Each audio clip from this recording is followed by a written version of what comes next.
सभापति महोदय, मैं रक्षा मंत्रालय की मांगों का समर्थन करने के लिए खड़ा हुआ हूँ। वर्तमान घटनाओं से पता चलता है कि संसार का हर देश अपनी सुरक्षा के बारे में चिंतित है और उसके लिए हर प्रयत्न कर रहा है। इस दृष्टि से अन्य देशों की तरह हमारे देश में भी रक्षा मंत्रालय का महत्व है। मुझे इस बात की खुशी है कि जहां अन्य मंत्रालयों की उनके पिछले साल के कामों के बारे में काफी आलोचना हुई है, वहां इस मंत्रालय की कम आलोचना हुई है। इससे पता चलता है कि इस मंत्रालय ने पिछले साल अच्छा काम किया है।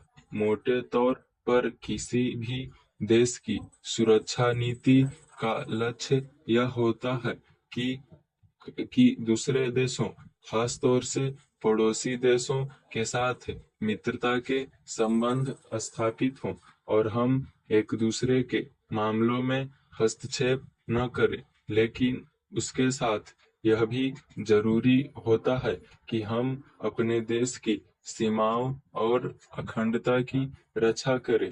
इसलिए हमारे देश का यह कर्तव्य हो जाता है कि हम अपने पड़ोसियों के कार्यों पर पूरी नजर रखें, क्योंकि आज तक हमारे देश पर जो संकट आए वे हमारे पड़ोसियों से आए हैं। 1965 में पाकिस्तान के साथ जो लड़ाई हुई और उसके बाद ताशकंद में जो समझौता हुआ, वह सिर्फ कागज पर ही रहा। पाकिस्तान ने उस पर कोई अमल नहीं किया। इस दृष्टि से बहुत जरूरी है कि अब हम अपने देश की सुरक्षा की हर तरह से व्यवस्था करें। हमारा उद्देश्य दूसरों पर आक्रमण करना नहीं है, लेकिन यदि हम पर कोई आक्रमण करे तो हम में इतनी शक्ति अवश्य होनी चाहिए कि हम उसका डटकर सामना कर सके। आप जानते हैं कि पिछले दिनों पाकिस्तान को अमेरिका और चीन से काफी मदद मिली है। रक्षा मंत्रालय की रिपोर्ट में भी कहा गया है कि पिछले साल अमेरिका ने पाकिस्तान को 1500 करोड़ रुपए की फौजी सहायता दी है।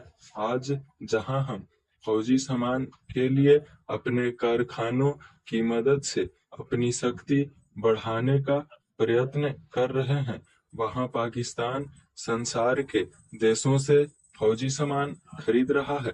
अपनी नीति के कारण वह सब देशों से लाभ उठा रहा है। मेरा सुझाव है कि हमको भी अपनी शक्ति बढ़ाने के लिए संसार के अन्य देशों से अधिक फौजी सामान खरीदना चाहिए। आज तिब्बत की सीमा पर चीन की 1.5 लाख फौज खड़ी है।